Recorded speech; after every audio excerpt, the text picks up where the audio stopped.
Next day, Thomas was feeling more cheerful as he watched Percy bring his trucks from the junction. The trucks were heavy and Percy was tired.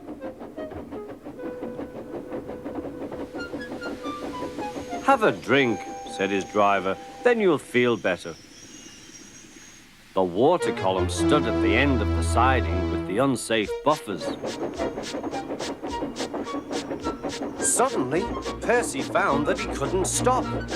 The buffers didn't stop him either. "Oh!" wailed Percy, "help!" The buffers were broken and Percy was wheel-deep in coal.